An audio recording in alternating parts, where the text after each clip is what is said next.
محمد صلی اللہ علیہ وسلم کو کوئی قتل نہیں کر سکتا۔ خالد نے کہا، آخر کب تک؟ ابو جریج نے کہا، اس کا جادو کب تک چلے گا؟ اسے ایک نہ ایک دن قتل ہونا ہے خالد۔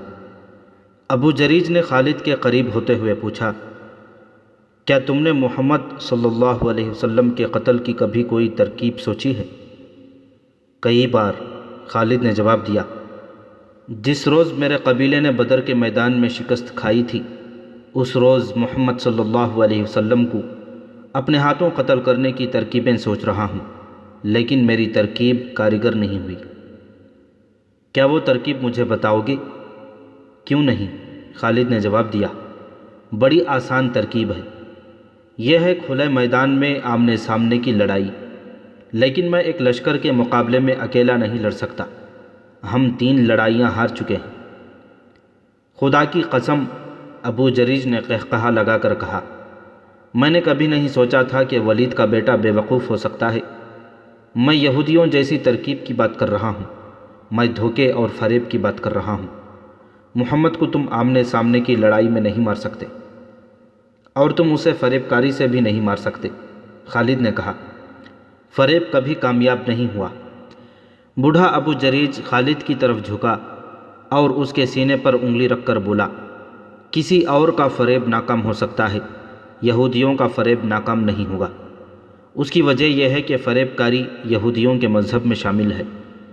میں لیث بن موشان کا دوست ہوں، کبھی اس کی باتیں سنو، وہ دانشمند ہے، اس کی زبان میں جادو ہے، وہ تمہیں زبان سے محسوس کر دے گا۔ وہ کہتا ہے سال لگ جائیں، صدیاں گزر جائیں، آخر فتح یہودیوں کی ہوگی۔ دنیا میں کامیاب ہوگا تو صرف فریب کامیاب ہوگا۔ مسلمان ابھی تعداد میں تھوڑے ہیں، اس لیے ان میں اتفاق اور اتحاد ہے۔ اگر ان کی تعداد بڑھ گئی تو یہودی ایسے طریقوں سے ان میں تفرقہ ڈال دیں گے کہ مسلمان آپس میں لڑتے رہیں گے اور سمجھ نہ سکیں گے کہ یہ یہودیوں کی کارستانی ہے۔ محمد صلی اللہ علیہ وسلم انہیں یکجان رکھنے کے لیے کب تک زندہ رہے گا؟ خالد اٹھ کھڑا ہوا، ابو جریج بھی اٹھا۔ خالد نے دونوں ہاتھ آگے کیے، ابو جریج نے اس کے ہاتھ اپنے ہاتھوں میں لے لیے۔ مصافحہ کر کے خالد اپنے گھوڑے پر سوار ہو گیا۔ تم نے یہ تو نہیں بتایا کہ کہاں جا رہے ہو؟ ابو جریج نے پوچھا۔ مدینے۔ مدینے؟ ابو جریج نے حیرت سے پوچھا، وہاں کیا کرنے جا رہے ہو؟ اپنے دشمن کے پاس؟ میں محمد صلی اللہ علیہ وسلم کا جادو دیکھنے جا رہا ہوں، خالد نے کہا اور گھوڑے کو ایڑ لگا دی۔ اس نے کچھ دور جا کر پیچھے دیکھا، اسے ابو جریج کا قافلہ نظر نہ آیا۔ خالد نشیبی جگہ سے نکل کر دور چلا گیا تھا۔ اس نے گھوڑے کی رفتار کم کر دی، اسے ایسے لگا جیسے آوازیں اس کا تعاقب کر رہی ہوں۔ محمد جادوگر، محمد کے جادو میں طاقت ہے۔ نہیں نہیں، اس نے سر جھٹک کر اپنے آپ سے کہا، لوگ جس چیز کو سمجھ نہیں سکتے اسے جادو کہہ دیتے ہیں، اور جس آدمی کا سامنا نہیں کر سکتے اسے جادوگر سمجھنے لگتے ہیں۔ پھر بھی کچھ نہ کچھ راز ضرور ہے، محمد میں کوئی بات ضرور ہے۔ ذہن اسے چند دن پیچھے لے گیا۔ ابو سفیان نے اسے اکرمہ اور صفوان کو بلا کر بتایا تھا کہ مسلمان مکے پر حملہ کرنے آ رہے ہیں۔ ابو سفیان کو یہ اطلاع 2 شتر سوار نے دی تھی، جنہوں نے مسلمانوں کے لشکر کو مکے کی طرف آتے دیکھا۔ خالد 300 اپنی پسند کے چنے ہوئے گھوڑ سواروں کو ساتھ لے کر مسلمانوں کے راستے میں گھات لگا کر روکنے کے لیے چل پڑا تھا۔ وہ اپنے ان جانباز دستے کو سرپٹ دوڑاتا لے جا رہا تھا۔ اس کے سامنے 30 میل کی مسافت تھی۔ اسے بتایا گیا تھا کہ مسلمان کرۂ الغیم سے ابھی دور ہیں۔ خالد اس کوشش میں تھا کہ مسلمانوں سے پہلے کرۂ الغیموم میں پہنچ جائیں۔ مکے سے 30 میل دور کرۂ الغیموم ایک پہاڑی سلسلہ تھا جو گھات کے لیے موزوں تھا۔ اگر مسلمان پہلے وہاں پہنچ جاتے تو خالد کے لیے جنگی حالات دشوار ہو جاتے۔ اس نے راستے میں صرف 2 جگہ دستے کو روکا اور گھوڑوں کو سستانے کا موقع دیا۔ اس نے 2 جگہوں پر اپنے گھوڑ سواروں کو اپنے سامنے کھڑا کر کے کہا، یہ ہمارے لیے کڑی آزمائش ہے۔ اپنے قبیلے کی عظمت کے محافظ صرف ہم ہیں۔ آج ہمیں عزا اور حبل کی لاج رکھنی ہے، ہمیں اپنی شکست کا انتقام لینا ہے۔ اگر ہم مسلمانوں کو کرہ الغیمم کے اندر ہی روک کر انہیں تباہ نہ کر سکے تو مکے پر مسلمانوں کا قبضہ ہوگا، ہماری بہنیں اور بیٹیاں ان کی لونڈیاں ہوں گی اور ہمارے بچے ان کے غلام ہوں گے۔ عزا اور حبل کے نام پر حلف اٹھاؤ کہ ہم قریش اور مکے کی آن اور وقار پر جانیں قربان کر دیں گے۔ 300 گھڑ سواروں نے نعرے لگائے، ہم عزا اور حبل کے نام پر مر مٹیں گے، ایک بھی مسلمان زندہ نہیں جائے گا۔ کرہ الغیمم کی وادی میں مسلمانوں کا خون بہے گا، محمد صلی اللہ علیہ وسلم کو زندہ مکہ لے جائیں گے، مسلمانوں کی کھوپڑیاں مکہ لے جائیں گے، کاٹ دیں گے، تباہ کر کے رکھ دیں گے۔ خالد کا سینہ پھیل گیا تھا اور سر اونچا ہو گیا تھا۔ اس نے گھات کے لیے بڑی اچھی جگہ کا انتخاب کیا تھا۔ اس نے نہایت کاریگر جنگی چالیں سوچ لی تھیں۔ وہ اپنے ساتھ صرف سوار دستہ اس لیے ساتھ لایا تھا کہ وہ مسلمانوں کو بکھیر کر اور گھوڑے دوڑا دوڑا کر لڑنا چاہتا تھا۔ مسلمانوں کی زیادہ تعداد پیادہ تھی۔ خالد کو یقین تھا کہ وہ 300 سواروں سے 1400 مسلمانوں کو گھوڑوں تلے رونٹ ڈالے گا۔ اسے اپنی جنگی فہم و فراست پر اس قدر بھروسہ تھا کہ اس نے تیر انداز دستے کو ساتھ لانے کی ضرورت ہی نہیں سمجھی تھی۔ حالانکہ پہاڑی علاقے میں تیر اندازوں کو بلندیوں پر بٹھا دیا جاتا تو وہ نیچے گزرتے ہوئے مسلمانوں کو چن چن کر مارتے۔ آگے جا کر خالد نے دستے کو ذرا سی دیر کے لیے روکا تو ایک بار پھر اپنے سواروں کے جذبے کو بھڑکایا۔ اسے ان سواروں کی شجاعت پر اعتماد تھا۔ مسلمان ابھی دور تھے۔ خالد نے شتربانوں کے بحروپ میں اپنے 3-4 آدمی آگے بھیج دیے تھے جو مسلمانوں کی رفتار کی اور دیگر قوائف کی اطلاع دے رہے تھے۔ وہ باری باری پیچھے آتے اور بتاتے تھے کہ مسلمان کرہ الغیمم سے کتنی دور رہ گئے تھے۔ خالد ان اطلاعات کے مطابق اپنے دستے کی رفتار بڑھاتا جا رہا تھا۔ مسلمان رسول کریم صلی اللہ علیہ وسلم کی قیادت میں معمولی رفتار میں اس پھندے کی طرف چلے آ رہے تھے جو ان کے لیے خالد کرہ الغیمم میں بچھانے جا رہا تھا۔ خالد اس اطلاع کو نہیں سمجھ سکا تھا کہ مسلمان اپنے ساتھ بہت سے دمبے اور بکرے لا رہے تھے۔ اسے اس سوال کا جواب نہیں مل رہا تھا کہ وہ مکہ پر حملہ کرنے آ رہے ہیں تو دمبے اور بکرے کیوں ساتھ لا رہے ہیں؟ انہیں ڈر ہوگا کہ محاصرہ طول پکڑ گیا تو خوراک کم ہو جائے گی۔ خالد کے ایک ساتھی نے خیال اظہار کیا، اس صورت میں وہ ان جانوروں کا گوشت کھائیں گے، اس کے سوا ان جانوروں کا اور کیا استعمال ہو سکتا ہے؟ بیچاروں کو معلوم نہیں کہ مکہ تک وہ پہنچ ہی نہیں سکیں گے۔ خالد نے کہا، ان کے دمبے اور بکرے ہم کھائیں گے۔ مسلمان ابھی کرہ الغیمم سے 15 میل دور اسفان کے مقام پر تھے کہ خالد اس سلسلہ کوہ میں داخل ہو گیا۔ اس نے اپنے دستے کو پہاڑیوں کے دامن میں ایک دوسرے سے دور دور رکنے کو کہا اور خود گھات کی موزوں جگہ دیکھنے کے لیے آگے چلا گیا۔ وہ درے تک گیا۔ یہی راستہ تھا جس سے قافلے اور دستے گزرا کرتے تھے۔ وہ یہاں سے پہلے بھی گزرتا تھا، لیکن اس نے اس درے کو اس نگاہ سے کبھی نہیں دیکھا تھا جس نگاہ سے آج دیکھ رہا تھا۔ اس نے اس درے کو دائیں بائیں والی بلندیوں پر جا کر دیکھا، نیچے آیا، چٹانوں کے پیچھے گیا اور گھوڑوں کو چھپانے کی ایسی جگہوں کو دیکھا جہاں سے وہ اشارہ ملتے ہی فوراً نکل آئیں اور مسلمانوں پر بے خبری میں ٹوٹ پڑے۔ وہ مارچ 627 عیسوی کے آخری دن تھے۔ موسم ابھی سرد تھا مگر خالد کا اور اس کے گھوڑے کا پسینہ بہہ رہا تھا۔ اس نے گھات کا علاقہ منتخب کر لیا اور اپنے دستے کو کئی حصوں میں تقسیم کر کے گھوڑوں کو درے کے علاقے میں چھپا دیا۔ اب اس نے اپنے ان آدمیوں کو جو مسلمانوں کی پیش قدمی کی اطلاعیں لاتے تھے اپنے پاس روک لیا، کیونکہ خدشہ تھا کہ مسلمان ان کی اصلیت معلوم کر لیں گے۔ مسلمان قریب آ گئے تھے۔ رات کو انہوں نے پڑاؤ کیا تھا۔ اگلی صبح جب نماز فجر کے بعد مسلمان کوچ کی تیاری کر رہے تھے، ایک آدمی رسول اکرم صلی اللہ علیہ وسلم کے پاس آیا۔ تمہاری حالت بتا رہی ہے کہ تم دوڑتے ہوئے آئے ہو، رسول اکرم صلی اللہ علیہ وسلم نے کہا، اور تم کوئی اچھی خبر نہیں لائے۔ یا رسول اللہ صلی اللہ علیہ وسلم، مدینہ کے اس مسلمان نے کہا، خبر اچھی نہیں اور اتنی بری بھی نہیں۔ مکہ والوں کی نیت ٹھیک نہیں۔ میں کل سے کرہ الغیمم کی پہاڑیوں کے اندر گھوم پھر رہا ہوں۔ خدا کی قسم وہ مجھے نہیں دیکھ سکے جنہیں میں دیکھ آیا ہوں۔ میں نے ان کی تمام نقل و حرکت دیکھی ہے۔ کون ہیں وہ؟ اہل قریش کی سوا اور کون ہو سکتے ہیں؟ اس نے جواب دیا، وہ سب گھڑ سوار ہیں اور درے کے ارد گرد کی چٹانوں میں چھپ گئے ہیں۔ تعداد 300 اور 400 کے درمیان ہے۔ رسول کریم صلی اللہ علیہ وسلم کے اس جاسوس نے کہا، میں نے اگر صحیح پہچانا ہے تو وہ خالد بن ولید ہے جس کی باغ دوڑ کو میں سارا دن چھپ چھپ کر دیکھتا رہا ہوں۔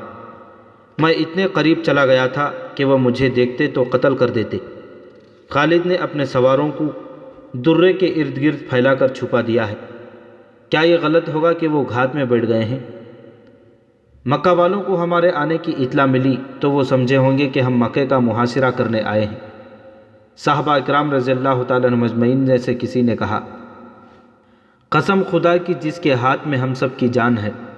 رسول اکرم صلی اللہ علیہ وسلم نے فرمایا، اہل قریش مجھے لڑائی کے لیے للکاریں گے تو بھی میں نہیں لڑوں گا۔ ہم جس ارادے سے آئے ہیں اس ارادے کو بدلیں گے نہیں۔ ہماری نیت مکے میں جا کر عمرہ کرنے کی ہے اور ہم یہ دمبے اور بکرے قربانی کے لیے ساتھ لائے ہیں۔ میں اپنی نیت میں تبدیل کر کے خدائے ذوالجلال کو ناراض نہیں کروں گا۔ ہم خون خرابہ نہیں، عمرہ کرنے آئے ہیں۔ یا رسول اللہ صلی اللہ علیہ وسلم، ایک صحابی نے پوچھا، وہ درے میں ہمیں روکیں گے تو کیا ہم پر اپنے دشمن کا خون خرابہ جائز نہیں؟ صحابہ اکرام رضی اللہ تعالیٰ عنہم اجمعین رسول خدا صلی اللہ علیہ وسلم کے ارد گرد اکٹھے ہو گئے۔ اس صورتحال سے بچ کر نکلنے کے طریقوں اور راستوں پر بحث مباحثہ ہوا۔ رسول کریم صلی اللہ علیہ وسلم اچھے مشورے کو دھیان سے سنتے اور اس کے مطابق حکم صادر فرماتے تھے۔ آخر رسول خدا صلی اللہ علیہ وسلم نے حکم صادر فرمایا۔ آپ صلی اللہ علیہ وسلم نے 20 گھڑ سوار منتخب کیے اور انہیں ان ہدایات کے ساتھ آگے بھیج دیا کہ وہ کرہ الغیمم تک چلے جائیں لیکن درے میں داخل نہ ہوں۔ وہ خالد کے دستے کا جائزہ لیتے رہیں اور یہ دستہ ان پر حملہ کرے تو یوں لڑیں کہ پیچھے کو ہٹتے آئیں اور بکھر کر رہیں، تاثر یہ دیں کہ یہ مدینہ والوں کا ہراول جیش ہے۔ ان 20 سواروں کو دعاؤں کے ساتھ روانہ کر کے باقی اہل مدینہ کا راستہ آپ صلی اللہ علیہ وسلم نے بدل دیا۔ آپ نے جو راستہ اختیار کیا وہ بہت ہی دشوار گزار تھا اور لمبا بھی تھا، لیکن آپ صلی اللہ علیہ وسلم لڑائی سے بچنے کی کوشش کر رہے تھے۔ ایک مشکل یہ بھی تھی کہ اہل مدینہ میں کوئی ایک بھی آدمی نہ تھا جو اس راستے سے واقف ہوتا۔ وہ ایک اور درہ تھا جو مسنیع المرار کہلاتا تھا، اسے ذات الحنظل بھی کہتے تھے۔ رسول کریم صلی اللہ علیہ وسلم اپنے ساتھیوں کے ساتھ اس درے میں داخل ہو گئے اور سلسلہ کوہ کے ایسے راستے سے گزرے جہاں سے کوئی نہیں گزرا کرتا تھا۔ وہ راستہ کسی کے گزرنے کے قابل تھا ہی نہیں۔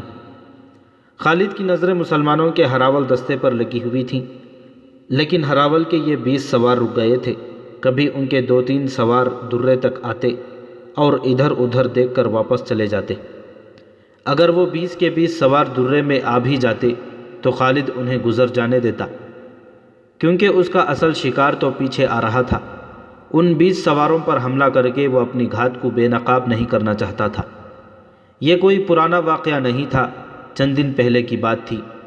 خالد پریشان ہو رہا تھا کہ مسلمانوں کا لشکر ابھی تک نظر نہیں آیا۔ کیا اس نے کوچ ملتوی کر دیا ہے؟ کیا اسے گھات کی خبر ہو گئی؟ اس نے اپنے ایک شتر سوار سے کہا کہ وہ اپنے بہروپ میں جائے اور دیکھے کہ مسلمان کہاں ہیں اور کیا کر رہے ہیں۔ اس دوران 20 مسلمان سواروں نے اپنی نقل و حرکت جاری رکھی۔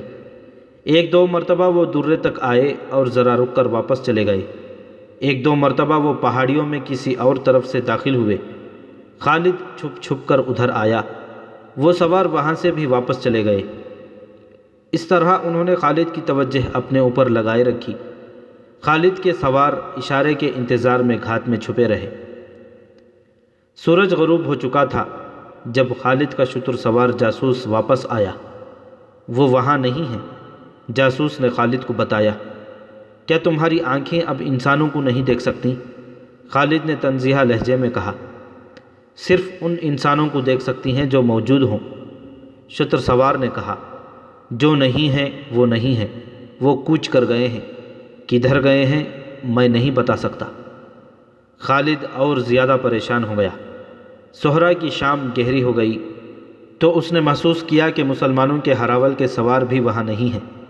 اسے ان کے کسی گھوڑے کے ہنہنانے کی آواز نہیں سنائی دے رہی تھی۔ صبح طلوع ہوئی تو خالد نے دروازے سے نکل کر دیکھا 20 سوار غائب تھے۔ اسے اپنی ناکامی کا احساس ہونے لگا۔ اس کے ارادے اور اس کے جنگی منصوبے خاک میں ملتے نظر آئے۔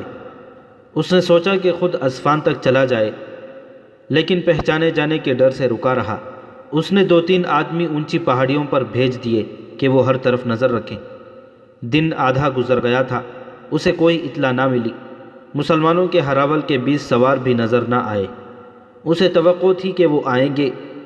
دوپہر کے لگ بھگ اس کا ایک سوار گھوڑا سرپٹ دوڑاتا اس کے پاس آ رکا۔ میرے ساتھ چلو، سوار نے تیز تیز بولتے ہوئے کہا۔ جو میں نے دیکھا ہے وہ تم بھی دیکھو۔ کیا دیکھا ہے تم نے؟ گرد، سوار نے کہا۔ خدا کی قسم وہ گرد کسی قافلے کی نہیں ہو سکتی۔ کیا ایسا نہیں ہو سکتا کہ وہ مسلمانوں کا لشکر ہو؟ خالد نے گھوڑے کو ایڑ لگائی اور مکے کی سمت پہاڑی علاقے سے نکل گیا۔ اسے زمین سے گرد کے بادل اٹھتے ہوئے دکھائی دیے۔ خدا کی قسم، خالد نے کہا، قبیلہ قریش میں کوئی ایسا نہیں جو محمد صلی اللہ علیہ وسلم جیسا دانشمند ہو۔ وہ میری گھات سے نکل گیا ہے۔ مسلمان رسول اللہ صلی اللہ علیہ وسلم کی قیادت میں کرہ القیموم کی دوسری طرف سے مکے کی طرف نکل گئے تھے۔ رات کو ان کے 20 سوار بھی دور کے راستے سے ان کے پیچھے گئے اور ان سے جا ملے تھے۔ خالد نے گھوڑا موڑا اور ایڑ لگائی۔ وہ کرہ القیموم کے اندر چلاتا اور گھوڑے کو سرپٹ دوڑاتا پھر رہا تھا۔ باہر آ جاؤ، مدینہ والے مکے کو چلے گئے ہیں، تمام سوار سامنے آ جاؤ۔ تھوڑی دیر میں اس کے 300 گھوڑ سوار اس کے پاس آ گئے۔ وہ ہمیں دھوکہ دے گئے ہیں، خالد نے اپنے سواروں سے کہا۔ تم نہیں مانو گے وہ گزر گئے ہیں، گزرنے کا کوئی دوسرا راستہ نہیں ہے۔ ہمیں اب زندگی اور موت کی دوڑ لگانی پڑے گی۔ سست ہو جاؤ گے تو وہ مکے کا محاصرہ کر لیں گے، وہ بازی جیت جائیں گے۔ آج مدینے کے راستے پر جب مدینہ قریب رہ گیا تھا، خالد کو یاد آ رہا تھا کہ اسے مکے پر مسلمانوں کے قبضے کا ڈر تو تھا، لیکن وہ رسول کریم صلی اللہ علیہ وسلم کی اس چال پر اش کر اٹھا تھا۔ وہ خود فن حرب و ضرب اور عسکری چالوں کا ماہر اور دل دادا تھا۔ وہ سمجھ گیا کہ رسول اللہ صلی اللہ علیہ وسلم نے اپنے ہراول کے 20 سوار دھوکہ دینے کے لیے بھیجے تھے۔ سواروں نے اسے کامیابی سے دھوکہ دیا، اس کی توجہ کو گرفتار کیے رکھا اور مسلمان دوسری طرف سے نکل گئے۔ یہ جادو نہیں، خالد نے اپنے آپ سے کہا۔ اگر اپنے قبیلے کی سرداری مجھے مل جائے تو جادو کے یہ کرتب میں بھی دکھا سکتا ہوں۔ یہ صحیح تھا کہ اس کے باپ نے اسے ایسی عسکری تعلیم و تربیت دی تھی کہ وہ میدان جنگ کا جادوگر کہلا سکتا تھا، مگر اس کے اوپر ایک سردار تھا، ابو سفیان۔ وہ قبیلے کا سالار اعلیٰ بھی تھا۔ اس کے ماتحت خالد اپنی کوئی چال نہیں چل سکتا تھا۔ اپنی اس مجبوری نے اس کے دل میں ابو سفیان کی نفرت پیدا کر دی تھی۔ اسے چند دن پہلے کا وہ واقعہ یاد آ رہا تھا۔ 1400 مسلمان اس کی گھات کو دھوکہ دے کر مکے کی طرف نکل گئے تھے۔ اس نے یہ سوچا ہی نہیں کہ 300 سواروں سے مسلمانوں پر عقب سے حملہ کر دے۔ اسے احساس تھا کہ جو مسلمان قلیل تعداد میں کثیر تعداد کے دشمن کو شکست دے سکتے ہیں، انہیں 300 سواروں سے شکست نہیں دی جا سکتی، کیونکہ وہ کثیر تعداد میں ہیں۔ اسے مکہ ہاتھ سے جاتا نظر آنے لگا تھا، اور اسے یہ خفت بھی محسوس ہونے لگی تھی کہ اس کی گھات کی ناکامی پر ابو سفیان اسے طعنہ دے گا اور ہنسی اڑائے گا، پھر اسے قریش کی شکست اور مکے کے سقوط کا مجرم کہا جائے گا۔ اس نے اپنے سواروں کو ایک راستہ سمجھا کر کہا کہ مسلمانوں سے پہلے مکہ پہنچنا ہے۔ یہ دور کا راستہ تھا، لیکن وہ مسلمانوں کی نظروں سے بچنے کی کوشش کر رہا تھا۔ اس کے 300 سواروں نے گھوڑوں کو ایڑیں لگا دی۔ راستہ لمبا ہونے کی وجہ سے 3 میل کا فاصلہ 1.5 گنا ہو گیا تھا، جسے خالد رفتار سے کم کرنے کے جتن کر رہا تھا۔ عربی نسل کے اعلیٰ گھوڑے شام سے بہت پہلے مکہ پہنچ گئے۔ وہاں مسلمانوں کی ابھی ہوا بھی نہیں پہنچی تھی۔ مکے کے لوگ گھوڑوں کے شور و غل پر گھروں سے نکل آئے۔ ابو سفیان بھی باہر آ گیا۔ کیا تمہاری گھات کامیاب رہی؟ ابو سفیان نے پوچھا۔ وہ گھات میں آئے ہی نہیں۔ خالد نے گھوڑے سے کود کر اترتے ہوئے کہا، کیا تم مکے کے ارد گرد ایسی خندق کھدوا سکتے ہو جیسی محمد نے مدینے کے ارد گرد کھدوائی تھی؟ وہ کہاں ہیں؟ ابو سفیان نے گھبرائی ہوئی آواز میں پوچھا۔ کیا یہ بہتر نہیں ہوگا کہ مجھے ان کی کچھ خبر دو؟ جتنی دیر میں تم خبر سنتے اور سوچتے ہو اتنی دیر میں وہ مکے کو محاصرے میں لے لیں گے۔ خالد نے کہا، ہبل اور عزا کی عظمت کی قسم، وہ پہاڑوں اور چٹانوں کو رونتے آ رہے ہیں۔ اگر وہ کرہ الغیمم میں سے کسی اور راستے سے گزرے ہیں تو وہ انسان نہیں، کوئی پیادہ وہاں سے اتنی تیزی سے نہیں گزر سکتا جتنی تیزی سے وہ گزر آئے ہیں۔ خالد، ابو سفیان نے کہا، ذرا ٹھنڈے ہو کر سوچو، خدا کی قسم گھبراہٹ سے تمہاری آواز کانپ رہی ہے۔ ابو سفیان، خالد نے جل کر کہا، تم میں صرف یہ خوبی ہے کہ تم میرے قبیلے کے سردار ہو۔ میں تمہیں یہ بتا رہا ہوں کہ ان کے لیے مکہ کی اینٹ سے اینٹ بجا دینا کوئی مشکل نہیں۔ خالد نے دیکھا کہ اس کے دو ساتھی سالار اکرمہ اور صفوان قریب کھڑے تھے۔ خالد نے ان سے کہا، آج بھول جاؤ کہ تمہارا سردار کون ہے، صرف یہ یاد رکھو کہ مکے پر طوفان آ رہا ہے۔ اپنی آن کو بچاؤ، یہاں کھڑے ایک دوسرے کا منہ نہ دیکھو، اپنے شہر کو بچاؤ، اپنے دیوتاؤں کو بچاؤ۔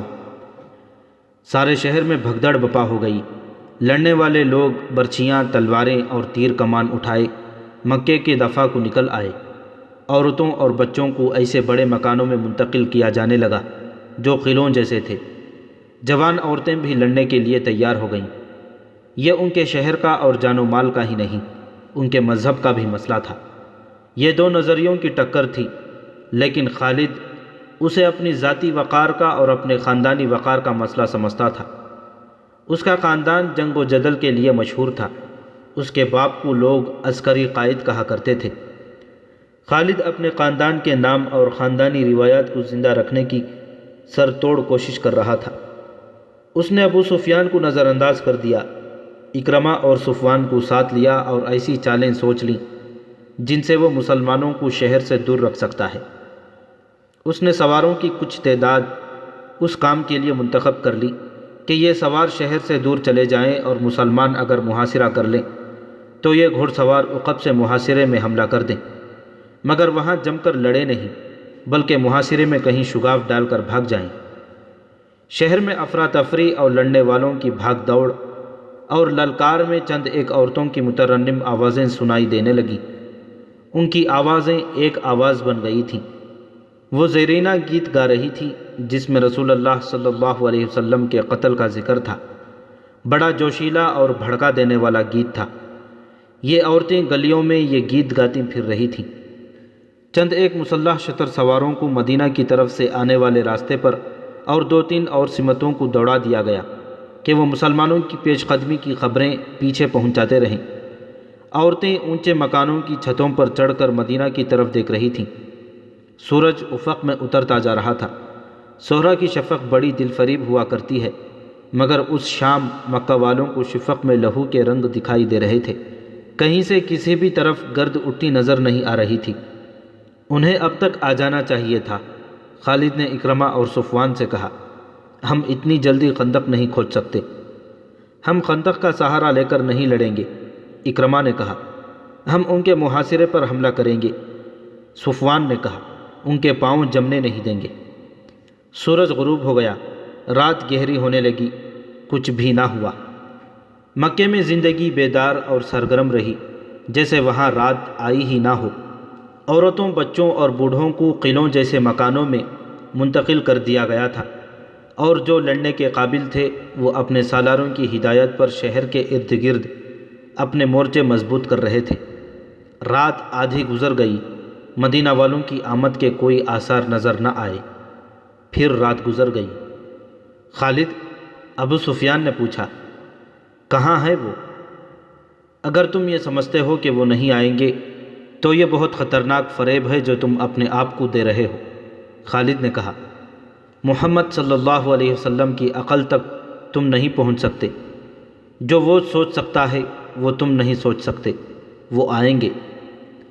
اس وقت تک مسلمان چند ایک ماری کے دوسرے قبیلوں کے خلاف لڑ کر اپنی دھاک بٹھا چکے تھے۔ ان میں غزوہ خیبر ایک بڑا معرکہ تھا، انہیں جنگ کا تجربہ ہو چکا تھا۔ ابو سفیان، خالد نے کہا، میں تمہیں خبردار کرتا ہوں کہ مسلمان اب وہ نہیں رہے جو تم نے احد میں دیکھے تھے۔ اب وہ لڑنے کے ماہر بن چکے ہیں، ان کا ابھی تک سامنے نہ آنا بھی ایک چال ہے۔ ابو سفیان کچھ کہنے ہی لگا تھا کہ ایک شتر سوار نظر آیا جس کا اونٹ بہت تیز رفتار سے دوڑتا آ رہا تھا۔ ابو سفیان اور خالد کے قریب آ کر اس نے اونٹ روکا اور کود کر نیچے آیا۔ میری آنکھوں نے جو دیکھا ہے وہ تم نہیں مانو گے، شتر سوار نے کہا۔ میں نے مسلمانوں کو حدیبیہ میں خیمہ زن دیکھا ہے، وہ محمد اور اس کا لشکر نہیں ہو سکتا۔ ابو سفیان نے کہا، خدا کی قسم میں محمد صلی اللہ علیہ وسلم کو اس طرح پہچانتا ہوں جس طرح تم دونوں مجھے پہچانتے ہو۔ شتر سوار نے کہا، اور میں نے ایسے اور آدمیوں کو بھی پہچانا ہے جو ہم میں سے تھے لیکن ان کے ساتھ جا ملے تھے۔ حدیبیہ مکہ سے 13 میل دور مغرب میں ایک مقام تھا۔ رسول کریم صلی اللہ علیہ وسلم خون ریزی سے بچنا چاہتے تھے، اس لیے آپ مکے سے دور حدیبیہ میں خیمہ زن ہوئے تھے۔ ہم ان پر شبخون ماریں گے۔ خالد نے کہا، انہیں سستانے نہیں دیں گے، وہ جس راستے سے حدیبیہ پہنچے ہیں اس راستے نے انہیں تھکا دیا ہوگا، ان کی ہڈیاں ٹوٹ رہی ہوں گی۔ وہ تازہ دم ہو کر مکے پر حملہ کریں گے، ہم انہیں آرام نہیں کرنے دیں گے، ہم انہیں وہاں سے بھگا سکتے ہیں۔ ابو سفیان نے کہا، چھاپا مار جیش تیار کرو۔ رسول کریم صلی اللہ علیہ وسلم نے اپنی خیمہ گاہ کی حفاظت کا انتظام کر رکھا تھا۔ گھوڑ سوار جیش رات کو خیمہ گاہ کے ارد گرد گشتی پہرا دیتے تھے، دن کو بھی پہرے کا انتظام تھا۔ ایک اور گھوڑ سوار جیش نے اپنے جیسا ایک گھوڑ سوار جیش دیکھا جو خیمہ گاہ سے دور آہستہ آہستہ جا رہا تھا۔ مسلمان سوار ان سواروں کی طرف چلے گئے، وہ قریش کے سوار تھے جو وہاں نہ رکے، وہ دور چلے گئے۔ وہ قریش کے سوار تھے جو وہاں نہ رکے اور دور چلے گئے۔ کچھ دیر بعد وہ ایک اور طرف سے آتے نظر آئے اور مسلمانوں کی خیمہ گاہ سے تھوڑی دور رک کر چلے گئے۔ دوسرے روز وہ سوار خیمہ گاہ کے قریب آئے۔ اب کے مسلمان سواروں کا ایک جیش جو خیمہ گاہ سے دور نکل گیا تھا واپس آ گیا۔ اس جیش نے ان سواروں کو گھیر لیا، انہوں نے گھیرے سے نکلنے کے لیے ہتھیار نکال لیے، ان میں جھڑپ ہو گئی، لیکن مسلمان سواروں کے کمانڈر نے اپنے سواروں کو روک دیا۔ انہیں نکل جانے دو، جیش کے کمانڈر نے کہا، ہم لڑنے آئے ہوتے تو ان میں سے ایک کو بھی زندہ نہ جانے دیتے۔ وہ مکے کے لڑاکا سوار تھے، انہوں نے واپس جا کر ابو سفیان کو بتایا، چند اور سوار بھیجو۔ ابو سفیان نے کہا، ایک شبخون مارو۔ میرے قبیلے کے سردار، ایک سوار نے کہا، ہم نے شبخون مارنے کی بہت کوشش کی ہے لیکن ان کی خیمہ گاہ کے ارد گرد دن رات گھوڑ سوار گھومتے پھرتے رہتے ہیں۔ قریش کے چند اور سواروں کو بھیجا گیا، انہوں نے شام کے ذرا بعد شبخون مارنے کی کوشش کی لیکن مسلمان سواروں نے ان کے کچھ سواروں کو زخمی کر کے وہاں سے بھگا دیا۔ مکہ والوں پر تذبذب کی کیفیت طاری رہی، وہ راتوں کو سوتے بھی نہیں تھے، محاصرے کے ڈر سے ہر وقت بیدار اور چوکس رہتے تھے اور دن گزرتے جا رہے تھے۔ آخر ایک روز مکہ میں ایک مسلمان سوار داخل ہوا، اس نے ابو سفیان کے متعلق پوچھا، لوگوں کا ایک ہجوم اس کے پیچھے چل پڑا۔ ابو سفیان نے دور سے دیکھا اور دوڑا آیا، خالد بھی آ گیا۔ میں محمد الرسول اللہ صلی اللہ علیہ وسلم کا پیغام لے کر آیا ہوں۔ مسلمان سوار نے کہا، ہم لڑنے نہیں آئے، ہم عمرہ کرنے آئے ہیں، عمرہ کر کے چلے جائیں گے۔ اگر ہم اجازت نہ دیں تو؟ ابو سفیان نے پوچھا۔ ہم مکہ والوں کا نہیں، خدا کا حکم ماننے والے ہیں۔ مسلمان سوار نے کہا، ہم اپنے اور اپنی عبادت گاہ کے درمیان کسی کو حائل نہیں ہونے دیا کرتے۔ اگر مکے کے مکان ہمارے لیے رکاوٹ بنیں گے تو خدا کی قسم مکہ ملبے اور کھنڈروں کی بستی بن جائے گی۔ اگر یہاں کے لوگ ہمیں روکیں گے تو مکے کی گلیوں میں خون بہے گا۔ ابو سفیان، ہم امن کا پیغام لے کر آئے ہیں اور یہاں کے لوگوں سے امن کا تحفہ لے کر جائیں گے۔ خالد کو وہ لمحے یاد تھے جب یہ مسلمان سوار پروقار لہجے میں دھمکی دے رہا تھا۔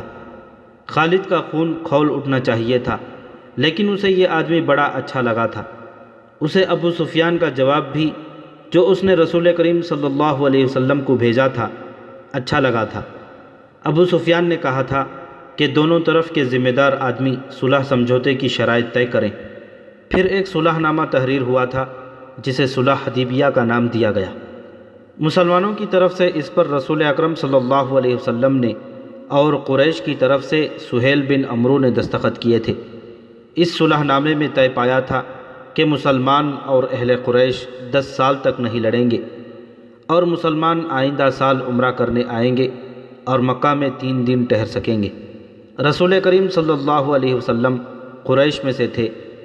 خالد آپ صلی اللہ علیہ وسلم کو بہت اچھی طرح جانتا تھا، لیکن اب اس نے آپ کو دیکھا تو اس نے محسوس کیا کہ یہ کوئی اور محمد ہے۔ وہ ایسا متاثر ہوا کہ اس کے ذہن سے اتر گیا کہ یہ وہی محمد ہے جسے وہ اپنے ہاتھوں قتل کرنے کے منصوبے بناتا رہتا تھا۔ خالد نبی کریم صلی اللہ علیہ وسلم کو ایک سالار کی حیثیت سے زیادہ دیکھ رہا تھا۔ وہ آپ کی عسکری اہلیت کا قائل ہو گیا تھا۔ صلح حدیبیہ تک مسلمان رسول اکرم صلی اللہ علیہ وسلم کی قیادت میں چھوٹے بڑے 28 معرکے لڑ چکے تھے اور فتح و نصرت کی دھاک بٹھا چکے تھے۔ مسلمان عمرہ کر کے چلے گئے۔ 2 مہینے گزر گئے۔ ان 2 مہینوں میں خالد پر خاموشی طاری رہی، لیکن اس خاموشی میں ایک طوفان اور ایک انقلاب پرورش پا رہا تھا۔ خالد نے مذہب میں کبھی دلچسپی نہیں لی تھی۔ اسے نہ کبھی اپنے بتوں کا خیال آیا تھا، نہ کبھی اس نے رسول کریم صلی اللہ علیہ وسلم کی رسالت کو سمجھنے کی کوشش کی تھی، مگر اب از خود اس کا دھیان مذہب کی طرف چلا گیا اور وہ اس سوچ میں کھو گیا کہ مذہب کون سا سچا ہے اور انسان کی زندگی میں مذہب کی اہمیت اور ضرورت کیا ہے۔ اکرمہ۔ ایک روز خالد نے اپنے ساتھی سالار اکرمہ سے، جو اس کا بھتیجا بھی تھا، کہا، میں نے فیصلہ کر لیا ہے، میں سمجھ گیا ہوں۔ کیا سمجھ گئے ہو خالد؟ اکرمہ نے پوچھا۔